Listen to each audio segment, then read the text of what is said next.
Hello student, स्वागत है आप सबका हमारे YouTube channel success direction point zero में। दोस्तों, आज हम इस वीडियो में क्लास 9 का एनसीईआरटी मैथ का चैप्टर 2 जिसका नाम है बहुपद पढ़ेंगे। ठीक है, तो जो चैप्टर 2 बहुपद है, जो इसमें पढ़ना है हमको, उसका जो बेसिक चीज होता है उसके बारे में जान लेते हैं। जैसे कुछ बेसिक चीजें यहाँ लिखा गया है कि चर क्या होता है, अचर क्या होता है, घात या घातांक क्या होता है, फिर गुणांक, बहुपद की घात, एक पदीय बहुपद, द्विपदीय बहुपद, रैखिक, द्विघाती एवं त्रिघाती बहुपद कैसे होते हैं। ठीक है, तो चलिए एक एक करके जानते हैं। ये चर और अचर को हम समझते हैं कि चर और अचर क्या होता है। अगर आप आज ध्यान से सुन लेते हैं, ध्यान से देख लेते हैं, तो मैं गारंटी लेता हूं कि आप चर और अचर के बारे में अब इसके बाद कभी कंफ्यूज नहीं होंगे, यानी चर और अचर में कोई डाउट नहीं होगा। ठीक है, ध्यान से बस देखते रहिए। चलिए, जो चर और अचर होता है, हम इसको एक पशु का एग्जाम्पल लेकर के आपको समझा रहे हैं। ठीक है, ध्यान से देखिए। जैसे मान लीजिए ये एक पशु है। जो पशु है इसको दो कैटेगरी में बांट रहे हैं। किसमें? दो में। एक हो जाएगा चर और एक हो जाएगा अचर। इसके बाद हम चर में कौन कौन से आते हैं और अचर में कौन कौन से आते हैं। तो चर जो है ए से लेकर के कहां तक होता है? जेड तक। ठीक है, और जो अचर होता है 1 2 में 1 से लेकर के और इंफिनिटी तक होता है। अब देखिए, ये जो पशु का हम उदाहरण लिए हैं, क्यों लिए हैं? चर और अचर समझाने के लिए पशु का उदाहरण ये हम क्यों लिए हैं? क्योंकि ध्यान से समझिए इसको। तो जो चर होता है, मान लीजिए पशु दो प्रकार के हो गए। पशु कितने प्रकार के? दो प्रकार के, एक चर पशु और एक अचर पशु। तो जो चर पशु होता है, जैसे मान लीजिए कि हम कोई गाय है या कोई बकरी है, चाहे जो भी है, उसको हम चराने के लिए लेकर के जाते हैं। क्या कराने के लिए? चराने के लिए एक खेतों में लेकर के जाते हैं। तो जो चर पशु होता है उसको जो मन करता है वो चरता फिरता है। ठीक है, वो उसको जो मन करेगा वो खाएगा। जिस प्रकार की घास उसको मन करेगी उस प्रकार के वो घास खाएगा। लेकिन जो अचर पशु है इसको हम घर पर बांध कर खिलाते हैं, तो जो हम इसको देंगे वही खाएगा। बात समझ में आ रहा है?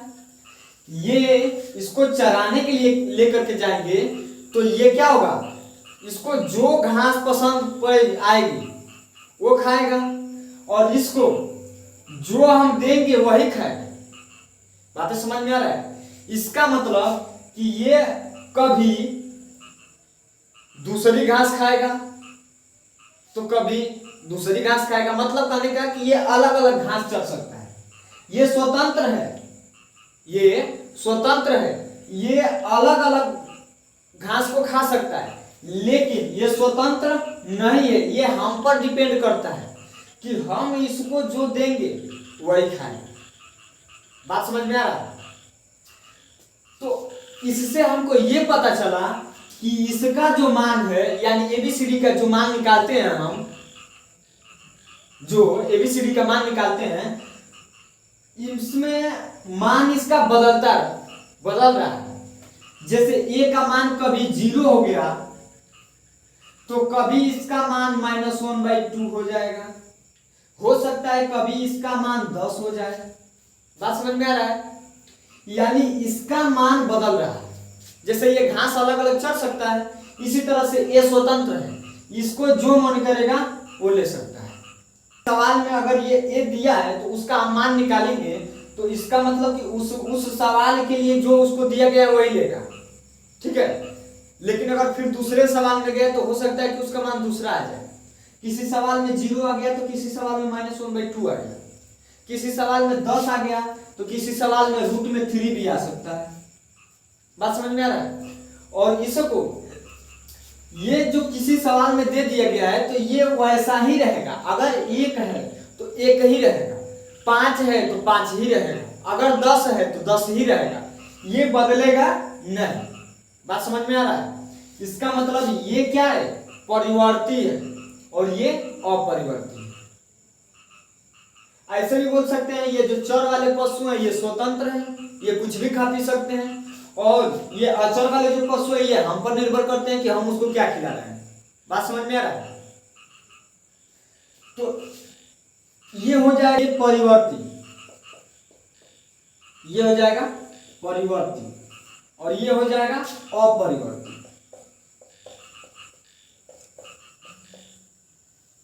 यानी ये बदलेगा नहीं और ये बदलेगा। बात समझ में आ गया? चर और अचर में कोई दिक्कत? ठीक है, आगे चलते हैं। घात, घातांक या घात क्या होता है? तो जैसे घात जो होता है हम अचर पर भी चढ़ाते हैं और चर पर भी चढ़ाते हैं। यानी अगर हम कह देते हैं कि घात को हम टोपी मान लेते हैं, क्या मान लेते हैं? टोपी। जैसे टोपी हम अपने सर पर पहनते हैं ना, वैसे ही घात को क्या मान लेते हैं? टोपी। टोपी मान लिए तो आप देखेंगे कि टोपी एक जैसी भी होती है, एक कलर का भी होता है, एक उस पर लिखा हुआ भी होता है। बात समझ में आ रहा है? उसी प्रकार से जो अचर पर हम घात चढ़ा सकते हैं और चर पर भी चढ़ा सकते हैं। जैसे मान लीजिए चर कोई हो गया बी मान लीजिए, और बी के लिए हम टोपी दे रहे हैं 2 नंबर का, यानी बी का स्क्वायर, यानी 2 नंबर का टोपी दे दिए। उसी प्रकार से इसमें से अगर हम कोई 3 ले लें तो 3 के लिए भी कोई टोपी देते हैं, मान लीजिए 2 नंबर का, तो ये दोनों का टोपी एक समान हो गया। क्या हो गया? दोनों का जो टोपी हो गया, ये जो सर पर इसके चढ़ा दिए हैं, तो सर पर हम क्या पहनते हैं? टोपी ना पहनते हैं, तो टोपी इसको पहना दिए ना 2, क्या हो गया? इसको टोपी दे दिए। तो देखिए इस पर भी घात चढ़ा सकते हैं और इस पर भी, यानी चर पर भी घात चढ़ा सकते हैं और अचर पर भी घात चढ़ा सकते हैं। ठीक है, तो ये जो ऊपर जो टोपी चढ़ा है इसी को घात या घातांक कहते हैं। घात या घातांक। बात समझ में आया? और जो इसके नीचे है, टोपी कहाँ रुकती है? सर पर ही ना, और सर हम लोग के ही है। इसका मतलब हम आधार हो गए। जो टोपी जिस चीज पर रुकी है वो क्या हो गए? आधार। हम लोग के सर पर टोपी टिकी है तो हम लोग क्या हो गए? आधार हो गए। तो इस बी पर भी ये टोपी रुकी है तो ये बी क्या हो जाएगा? आधार। ये आधार हो जाएगा। इसमें 3 क्या हो जाएगा? आधार। ठीक है, और ये हो जाएगा घात या घातांक। बातें समझ में आ रही है? ठीक है, आगे चलिए। गुणांक कह रहा है। क्या कह रहा है? गुणांक। तो गुणांक का मतलब जैसे मान लीजिए कि 4 और 4 में गुणा कर दिए 5। तो अब यहां क्या होता है कि जो अगर हमसे पूछा जाए कि 5 का गुणांक बताइए, क्या बताइए?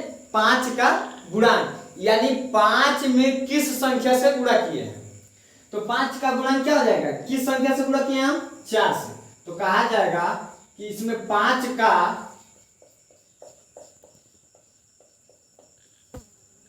गुणांक, तो 5 का गुणांक क्या हो जाएगा? 4। ये समझ में आ गया गुणांक। अब इसी प्रकार से हो जाता है हमारा, मान लीजिए कि ये x है, ये क्या है? x है, इसके सामने कुछ नहीं है तो हम समझेंगे कि 1। इसके सामने कुछ नहीं है तो क्या है? 1। इसका मतलब कि वो उसमें किससे जुड़ा हुआ है? 1 से जुड़ा हुआ है। बात समझ में आ रहा है? यानी इसमें क्योंकि हम जैसे मान लीजिए कि 5 है और इसमें गुणा कर देते हैं 1 से तो कोई फर्क नहीं पड़ता है। उसी प्रकार से अगर हम किसी संख्या में 1 से गुणा करने कोई फर्क नहीं पड़ेगा 1 से, तो यहाँ x में जब 1 से गुणा हुआ है तो इस पर भी कोई फर्क नहीं पड़ेगा, इसको सिंपली x कह सकते हैं। लेकिन x के सामने किससे गुणा हुआ है? 1 से। तो अगर पूछा जाएगा कि x का गुणांक बताइए तो क्या होगा? 1। और गुणांक ध्यान रखिएगा, गुणांक कभी भी चिन्ह के साथ बताया जाता है। अगर इसके सामने माइनस का चिन्ह लगा है तो ये क्या हो जाएगा, -1 हो जाएगा। इसका गुणांक क्या हो जाएगा, -1। बात समझ में आ रहा है? ठीक है, तो ये होता है गुणांक। अब चलते हैं बहुपद की घात। बहुपद से पता चल रहा है कि पद कितने होने चाहिए, एक से अधिक, या अगर एक भी रहेगा तो उसको हम बहुपद ही कहेंगे। ठीक है, और पद मतलब पद कैसे पता चलता है, मान लीजिए कि 3x + 2x, तो इसमें पदों की संख्या कितनी हो गई है, 2। ध्यान से देखिए, पदों की संख्या 2 हो गई। इसी प्रकार से मान लीजिए कि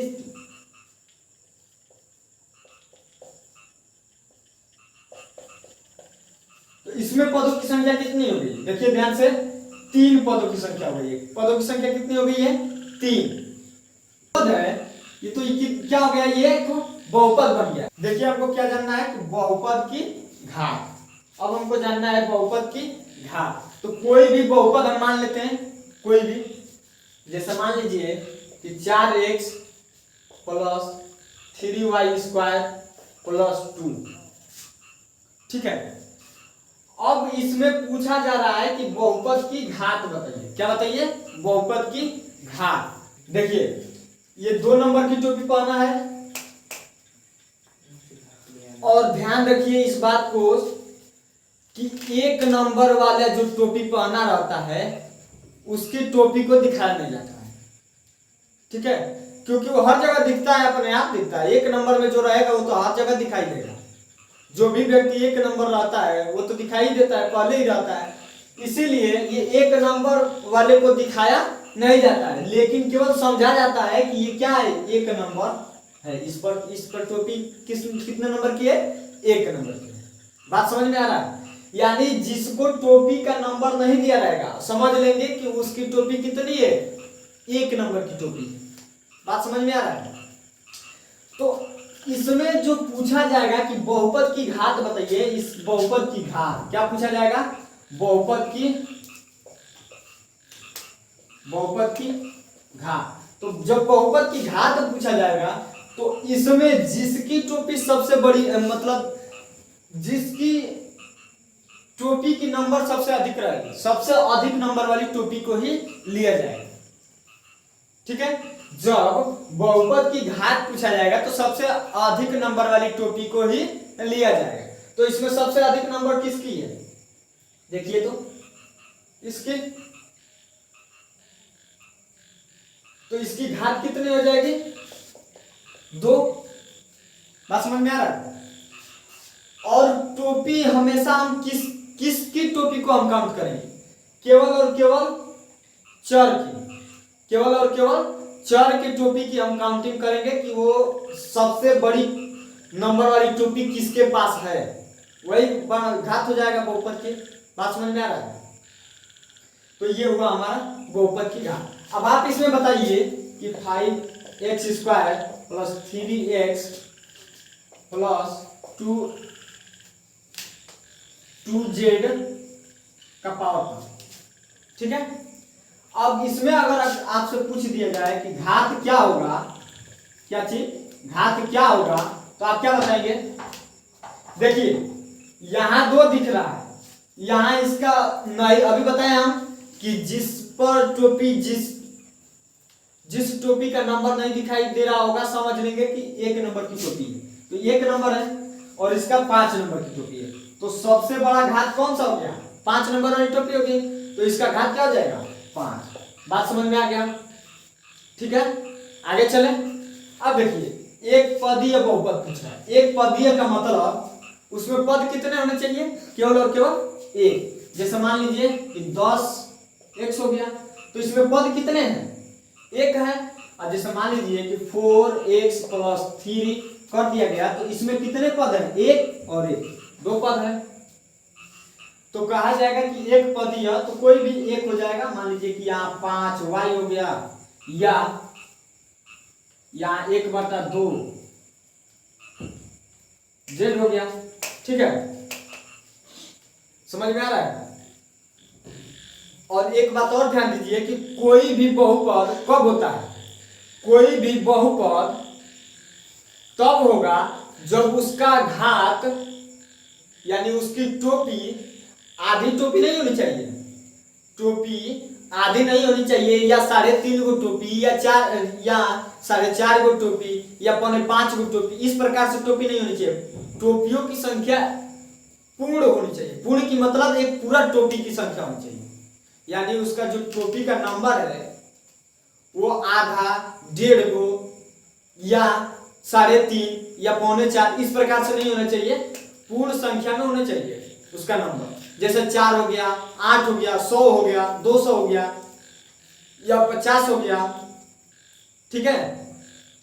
इस प्रकार से उसका घात होना चाहिए। जो हमारा चर है उसका घात क्या होना चाहिए, पूर्ण होना चाहिए, तभी कहेंगे कि वो क्या है, एक बहुपद है। समझ में आया। इसके बाद द्विपदीय बहुपद, तो द्विपदीय बहुपद भी हो गया। जैसे मान लीजिए कि 5x + 3 द्विपदीय बहुपद है, ठीक है। जैसे मान लीजिए कि अगर यही रूट में 5 और उसके बाद रूट से बाहर x हो गया +3, तो ये भी द्विपदीय बहुपद है। लेकिन जब यही बदल जाएगा, 5 रूट में x हो जाएगा और +5 हो जाएगा, चाहे जो भी है आगे, अगर ये हो जाएगा तो ये बहुपद नहीं है। क्या चीज, बहुपद नहीं। क्यों? क्योंकि हम जानते हैं कि रूट बराबर क्या होता है, इसका मान, रूट का मान क्या होता है 1/2, यानी रूट में से जब x को निकालेंगे बाहर तो 5x और इसका पावर हो जाएगा 1/2। तो अभी हमने क्या कहा कि टोपी का जो नंबर होगा वो आधा नहीं सकता। 1/2 का मतलब क्या होता है, आधा।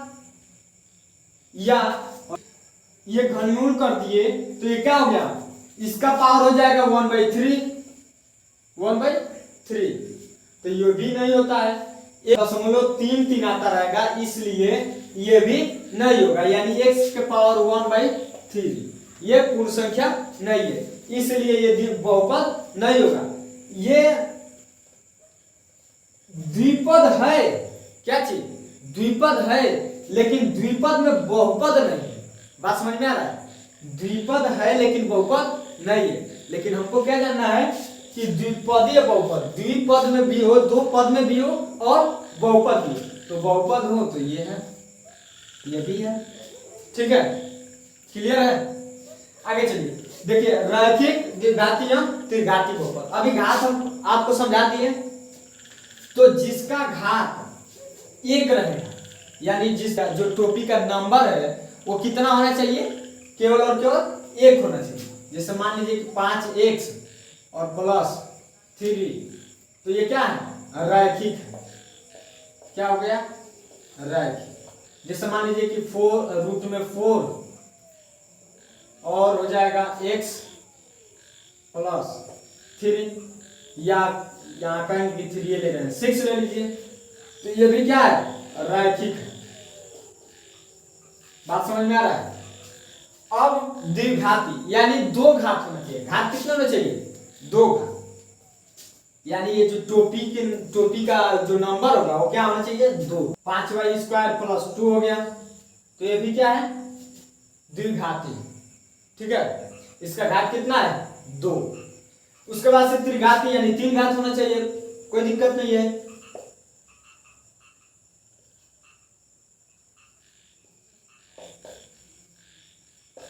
तो ये भी क्या है, इसका घात क्या है, 3 है, तो इसलिए ये त्रिघाती हो जाएगा, ठीक है। और ये हो जाएगा द्विघाती। बात समझ में आ गया, इतनी बातें क्लियर है। फिर से एक बार रिवाइज कर लीजिए। ये जो चर होता है इसका मान बदलता रहता है, जो अचर होता है इसका मान फिक्स रहता है, बदलता नहीं है। जो घातांक होता है, ये जो घात होता है वो क्या होता है, किसी ये चर पर भी लगा सकते हैं हम, घात को हम टोपी मान करके उसको पाना सकते हैं, यानी चर पर भी पाना सकते हैं और अचर को भी पाना सकते हैं। और जिस अचर पर या चर पर हमको टोपी की जो टोपी का नंबर है वो ना दिखाई दे, तो समझ लेंगे कि उस टोपी वो कौन सी नंबर वाली टोपी है, 1 नंबर वाली टोपी है। ठीक है, गुणांक क्या होता है तो हम आपको बता दिए कि किसी भी, जैसे मान लीजिए कि यहीं पर ले लेते हैं इसको, कभी भी गुणांक हम लेते हैं तो देखिए यहाँ अगर पूछ दिया जाए कि x का गुणांक क्या है, क्या चीज, x का गुणांक, तो x का गुणांक क्या है, 5 से गुणा किया गया इसमें, तो x का गुणांक 5 हो गया। यहाँ पूछा जाए कि x का गुणांक क्या है, तो 4, रूट में 4, और रूट में से 4 को निकालेंगे तो क्या आ जाएगा, 2। ठीक है, यहाँ अगर पूछ दिया जाए कि y स्क्वायर का गुणांक क्या है तो क्या बताएंगे, 5। बात समझ में आ गया, तो ये होता है गुणांक। बहुपद की घात क्या होता है, तो बहुपद की घात का मतलब कि वही जो बहुपद एक दिया है उसका जो चर पद है उस पर कौन सी, यानी सबसे बड़ी नंबर वाली टोपी को हम चूज करेंगे, वही सबसे बड़ी नंबर वाली टोपी क्या हो जाएगी, हमारी बहुपद की घात हो जाएगी। उसके बाद से एक पदीय बहुपद क्या होगा, मतलब उसमें केवल और केवल क्या हो, एक ही पद, उसमें 2 पद न मिल रहे हैं, यानी 2 चीज न मिल रहा हो, केवल और केवल एक ही हो। जैसे मान लीजिए कि एक पद में ये भी आ जाएगा, ये बहुपद निकाला था, एक पद में ये आ जाएगा 5x।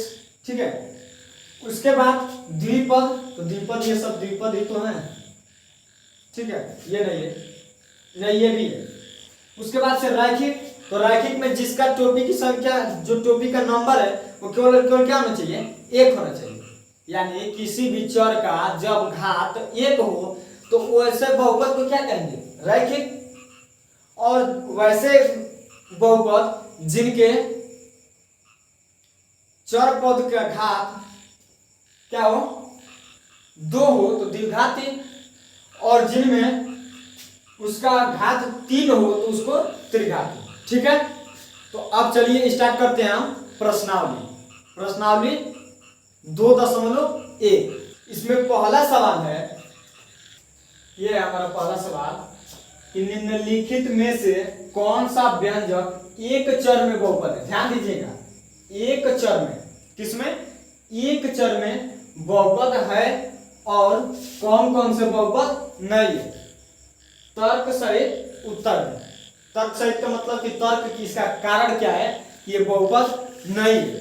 ठीक है, और है तो क्यों है, तो है तो क्यों है ये तो हम जानते हैं, लेकिन जब नहीं रहेगा उसके लिए हम तर्क दे देंगे। ठीक है, तो देखिए इसमें पहला है कि 4x² - 3x + 7, इसमें पद कितने हो गए, 1 2 3, तो पद से हमको लेना देना नहीं है कुछ, हमको केवल और केवल क्या देखना है कि एक चर, यानी जो चर हमारा a से लेकर के z तक था उसमें से केवल और केवल एक ही लगा होना चाहिए।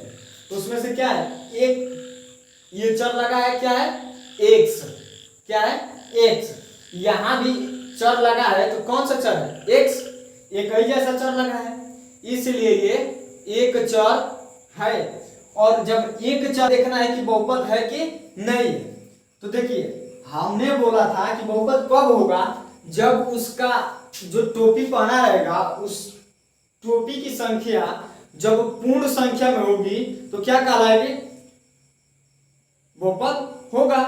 अगर उसकी संख्या आधा हो गई या 3.5 हो गई या 3.25 हो गया तो उस प्रकार से उस स्थिति में वो क्या होगा, बहुपद नहीं होगा, भले ही वो एक चर में क्यों ना हो, लेकिन वो बहुपद नहीं होगा। तो देखिए इसका जो टोपी है इसका एगो दिख रहा है, एगो तो मान ही सकते हैं, आधा नहीं ना लेना है, एगो तो हो सकता है, और यहाँ 2 है तो ये भी पूर्ण संख्या में है, इसलिए ये, और चर भी इसका एक जैसा है तो इसलिए ये एक चर में बहुपद है, ये एक चर में बहुपद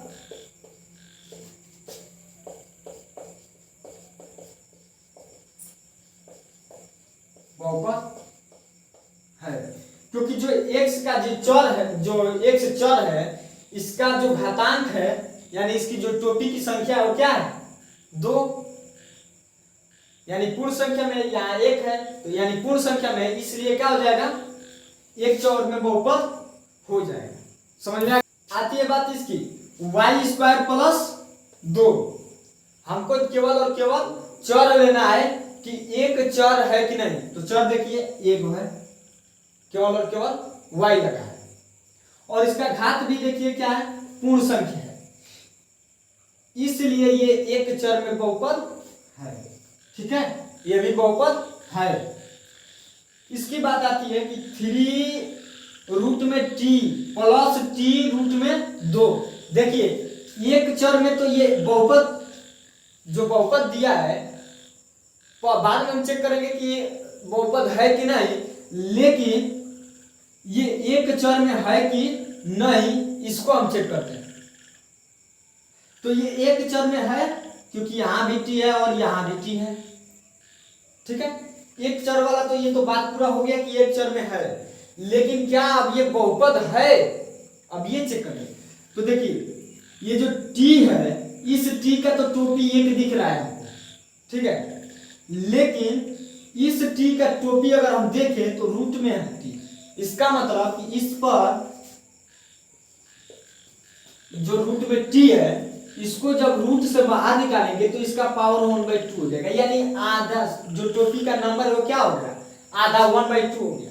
इसीलिए ये तर्क दे दिया जाएगा कि इसको जब रूट से बाहर निकाल रहे हैं तो क्या हो रहा है, इसका पावर 1/2 हो जा रहा है, यानी जो 1/2 है एक पूर्ण संख्या नहीं है, इसलिए ये बहुपद एक चर में बहुपद नहीं। बात समझ में आई। उसके बाद y प्लस 2/y, तो देखिए ये y है और ये भी y है। एक बात ध्यान दीजिएगा कि जो बहुपद है, कोई भी बहुपद तब होगा जब उसका घात पूर्ण हो और वो संख्या जो संख्या होगी वो किस में होनी चाहिए, धनात्मक होनी चाहिए। लेकिन अगर यहां देखा जाए बहुपद होने के लिए, बहुपद होने के लिए क्या क्या चाहिए, एक तो संख्या जो उसका पावर है यानी जो घातांक है, घातांक ये पूर्ण होना चाहिए, पूर्ण संख्या। ठीक है, और एक और बात इसमें आ जाती है कि जो घातांक है, यही घातांक ये क्या होना चाहिए, धनात्मक होना चाहिए, धनात्मक होना चाहिए, तब जाकर के कहा जाएगा कि एक चर में बहुपद है। समझ में आया। तो देखिए यहां जब y, तो इसका तो ठीक है, लेकिन जब इस y को देखेंगे तो ये जब ऊपर जाएगा यानी y प्लस 2, यहां भाग में है, और जब इसको ऊपर गुणे में ले लेंगे तो इसका पावर क्या हो जाएगा, -1। ठीक है, इसलिए ये क्या हो जाएगा कि इसका घात माइनस में हो गया, इसलिए ये बहुपद नहीं। ठीक है, इसलिए ये बहुपद नहीं होगा।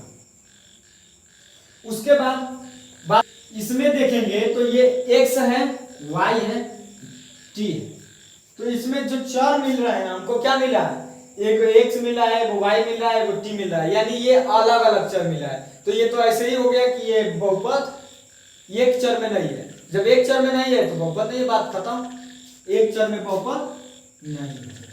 ठीक है, एक चर में बहुपद नहीं है, इसलिए बहुपद ये भी नहीं।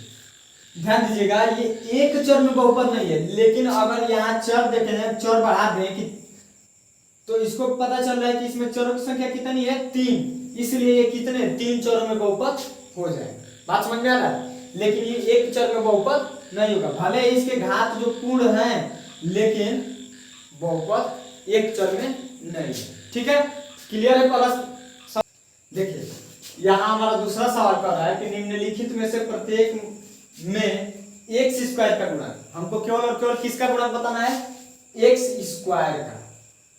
जिसमें एक्स स्क्वायर नहीं होगा उसका 0 हो जाएगा।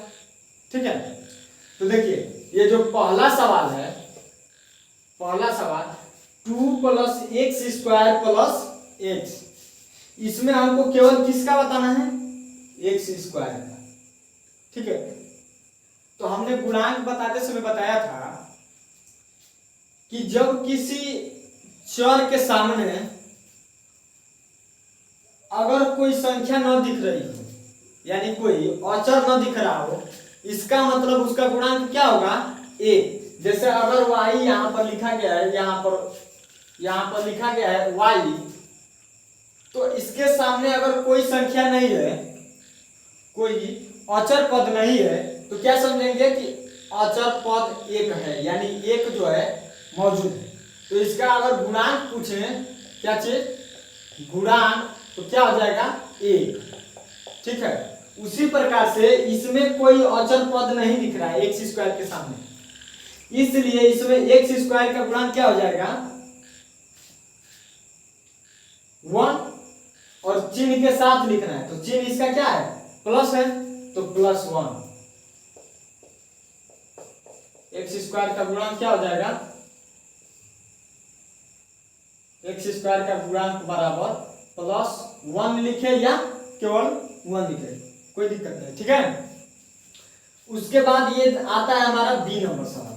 ये इसमें बी जो दिया है कि 2 - x² + x³, तो x³ या इस x के पावर 4 से हमको मतलब है केवल x के पावर 2 से मतलब है, यानी x² से मतलब है। ठीक है। तो देखिए इसमें भी इसके सामने कोई संख्या नहीं है, कोई अचर पद नहीं है, तो क्या है? एक, क्योंकि एक हर जगह विद्यमान रहता है। ठीक है। एक है, लेकिन किसमें है? यहाँ धनात्मक में था, यहाँ ऋणात्मक में, तो लिखेंगे कि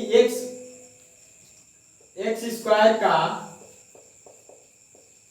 गुणांक बराबर क्या हो जाएगा? -1। ठीक है।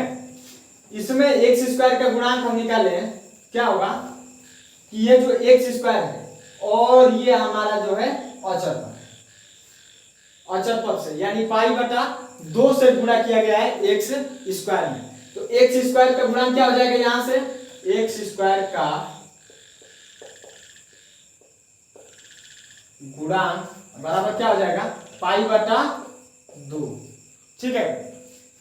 इसमें जो d वाला सवाल है, इसमें देखिए ये x का पावर एक ही है, इसमें x² है ही नहीं, तो जब x² नहीं है तो उसका गुणांक हम कहां से लिख पाएंगे? जब x² नहीं है तो इसलिए x² का यहाँ स्क्वायर का गुणांक बराबर क्या हो जाएगा? 0। बात समझ में आया? इसमें कोई डाउट? समझ में आ गया? चलिए आगे चलते हैं। तीसरा सवाल, ये जो तीसरा सवाल है हमसे कह रहा है कि 35 घात के द्विपद चाहिए। क्या चाहिए? 35 घात का द्विपद, यानी जिसमें ये जो है, ये जो हमारा बहुपद होगा उसमें 2 पद होंगे और एक पद पर क्या चढ़ा होगा? घात 35 होगा, यानी किसी में एक चर होगा उस पर घात कितना होगा? 35। और ये जो दूसरा का जो कर रहा है 100 घात के एक पद का, यानी उसमें पद कितना होना चाहिए? एक ही पद होना चाहिए और उसका घात कितना होना चाहिए? 100। ठीक है। तो देख लीजिए इसका हो जाएगा, हल जब करेंगे तो ये 35 घात का हमको चाहिए ना, द्विपद चाहिए। तो द्विपद मान लीजिए कि कोई भी द्विपद मान लीजिए 10x + 12। ठीक है। और जो ये जो चर पद दिख रहा है, ये जो चर पद, इसी पर हमको क्या चढ़ाना है? घात चढ़ाना है। क्या चढ़ा देंगे? 35। ठीक है। तो ये एक चर में क्या हो गया? एक चर और द्विपद में क्या हो गया? घात इसका क्या हो गया? 35। ठीक है। ये हो गया 35 घात के द्विपद का एग्जाम्पल, और दूसरा का एग्जाम्पल हो जाएगा 100 घात के एक पद का। कोई भी एक पद ले लीजिए, मान लीजिए कि यहाँ आप कुछ भी मान सकते हैं। ठीक है। जैसे यहाँ 8y और इसका पावर कर देंगे 100। ठीक है। क्लियर हो गया? समझ में आ गया? आप जो भी मानना है मान सकते हैं। इसका बहुत ज्यादा एग्जाम्पल हो जाएगा। मान लीजिए रूट में हम 3 दे दिए और यहाँ दे दिए मान लीजिए कि x का पावर 100। ठीक है। ये भी हो जाएगा। आप जो इच्छा, आपकी जो इच्छा मान सकते हैं। यहाँ x के बदले y भी लगा सकते हैं, यहाँ कुछ दूसरा रख सकते हैं, रूट में 4 भी रख सकते हैं, रूट में हम 20 भी रख सकते हैं, कुछ भी रख सकते हैं। आप इसका एग्जाम्पल अनेकों हो जाएगा, आपको जो लेना है वो ले सकते हैं। ठीक है। बात समझ में आ गई? उसके बाद आगे हमारा आता है 4 नंबर सवाल। तो ये चौथा सवाल है कि निम्नलिखित बहुपद में से प्रत्येक बहुपद की घात लिखिए।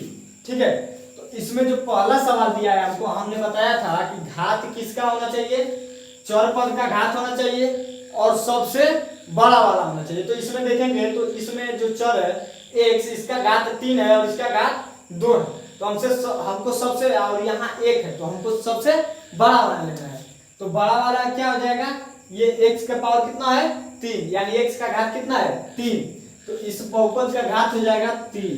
ठीक है, इसका देखेंगे तो 4, तो ये तो अचर है और ये है चर, तो इसका घात सबसे बड़ा क्या दिख रहा है 2, तो इसका घात हो जाएगा 2। और जो ये 5t और माइनस रूट में 7 है, तो इसमें हमको केवल अचर पद को देखना है। तो अचर पद इसका जो ये जो है इसका घात कितना दिख रहा है, जब कुछ नहीं है तो क्या है 1, समझ में आया। तो इसका घात क्या हो जाएगा 1।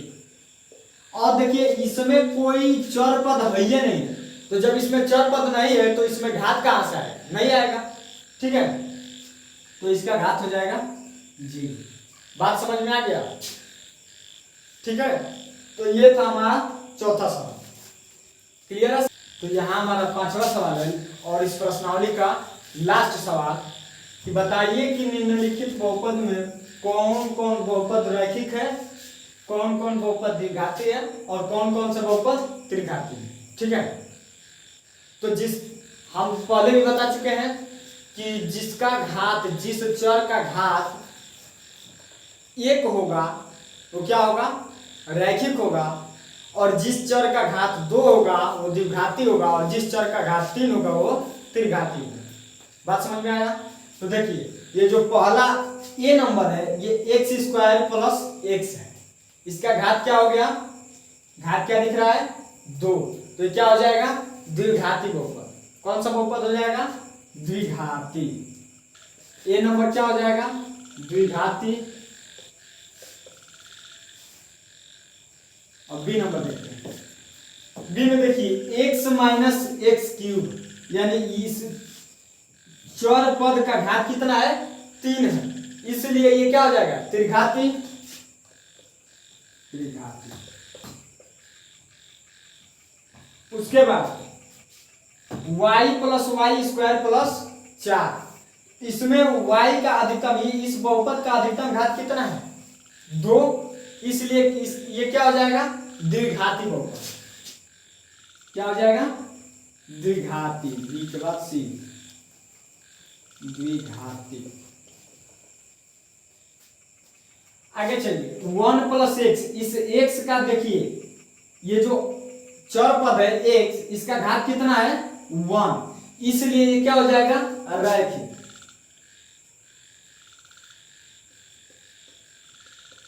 डी वाला हो जाएगा रैखिक। उसके बाद से 3t यानी 3 × t, 3t, इस t का पावर कितना है 1, इसलिए ये भी क्या हो जाएगा रैखिक। रैखिक। बात समझ में आ रहा है। उसके बाद से देखिए ये r², इसका पावर कितना हो गया, r एक चर पद है और चर पद का जब घात 2 हो गया इसलिए क्या हो जाएगा द्विघाती। तो ई के बाद एफ हो जाएगा द्विघाती। ठीक है, और यहां एक बच रहा है जी, क्या चीज जी, तो जी को देखिए जी का पावर, ये जो x है ये जी में, जी वाला सवाल में x, इसका पावर कितना है 3, इसलिए हो जाएगा ये त्रिघाती। ठीक है, तो ये था हमारा इस प्रश्नावली का लास्ट सवाल। और इस प्रश्नावली में 5 सवाल थे जो सभी प्रश्नावली करके बता दिया मैंने, और इसके ये जो बहुपद लेसन है इसका बेसिक भी मैंने बता दिया। और मैं आशा करता हूं कि आप अब कभी चर और अचर में कंफ्यूज नहीं होंगे, यानी चर और अचर में आपको कभी संदेह नहीं होगा कि चर किसे कहते हैं और अचर किसे कहते हैं। ठीक है, जब भी आपको अगर इसमें संदेह हो तो आप याद कर लीजिएगा चरते हुए पशुओं को और घर पर बांध कर खिला रहे पशुओं को। ठीक है, तो आज भर इतना है। मिलेंगे नेक्स्ट वीडियो में, तब तक के लिए जय।